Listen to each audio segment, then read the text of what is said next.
அனைவருக்கும் வணக்கம். சற்று முன் வெளியான முக்கிய அறிவின்படி நகைக்கடன் தள்ளுபடி குறித்து தற்போது முக்கியமான மகிழ்ச்சியான அறிவிப்பு ஒன்று வெளியாகி உள்ளது. இதை பத்தி விரிவாக நம்ம வீடியோல பார்க்க போறோம். வீடியோ கடைசி வரைக்கும் ஸ்கிப் பண்ணாம பாருங்க. வீடியோக்குள்ள போறதுக்கு முன்னாடி இந்த வீடியோக்கு ஒரு லைக் பட்டனை பிரஸ் பண்ணிக்கோங்க. இப்பதான் அந்த சேனலுக்கு ஃபர்ஸ்ட் டைம் வரீங்கன்னா சப்ஸ்கிரைப் பட்டனை பிரஸ் பண்ணிக்கோங்க. கூடவே பெல் ஐகான் பட்டனையும் பிரஸ் பண்ணிக்கோங்க. வாங்க வீடியோக்குள்ள போகலாம்.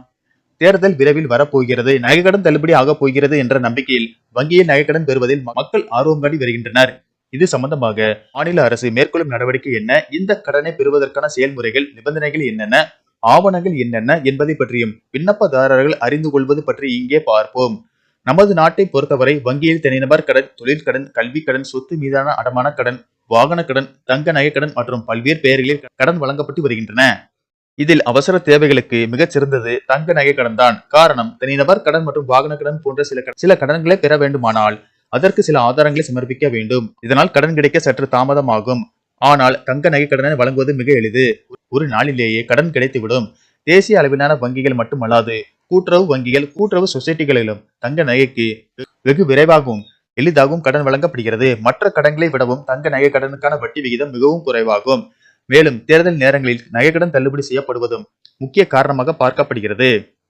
தமிழகத்தில் கூட்டுறவு துறையின் கீழ் செயல்படும் மாநில, மாவட்ட தலைமை கூட்டுறவு வங்கிகள், தொடக்க வேளாண் கூட்டுறவு கடன் சங்கங்கள், நகர கூட்டுறவு சங்கங்கள் போன்றவற்றில் தங்க நகை அடமானம் பேரில் நகைக்கடன்கள் வழங்கப்படுகின்றன. ஒவ்வொரு தேர்தலின் போதும் நகைக்கடன் மற்றும் பயிர்க்கடன் தள்ளுபடி அறிவிப்பு வாக்குறுதியாக அளிக்கப்பட்டு வருவது நகைக்கடன் வாங்குபவர்களுக்கு பேருதவியாக அமைந்து வருகிறது. அந்த வகையில் சில மாதங்களில் தேர்தல் வரப்போகிறது. நிச்சயம் இந்த முறை தேர்தலில் நகைக்கடன் தள்ளுபடி அறிவிப்பு வெளியாகும் என்று கூறப்படுகிறது. இதனால் கூட்டுறவு வங்கிகளில் நகைக்கடன் பெறுவதில் மக்கள் ஆர்வம் காட்டி வருகின்றனர். குறிப்பாக நகைக்கடன் தள்ளுபடியில் திமுக அரசு ஏற்கனவே வாக்குறுதியை நிறைவேற்றி இருப்பதால் மீண்டும் வாக்குறுதியை தரும் என்ற நம்பிக்கையிலும் உள்ளனர். இந்த நிலையில் இப்போது நிலுவையில் உள்ள நகைக்கடன் எவ்வளவு உள்ளது என்பது குறித்த லிஸ்டை தயார் செய்யும்படி அதிகாரிகளுக்கும் அரசு அறிவுறுத்தி உள்ளதாகவும் கூறப்படுகிறது.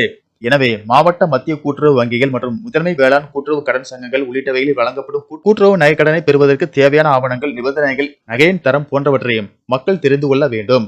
குறிப்பாக தமிழ்நாட்டில் வசிப்பவர்களை இதற்கு விண்ணப்பிக்க முடியும்.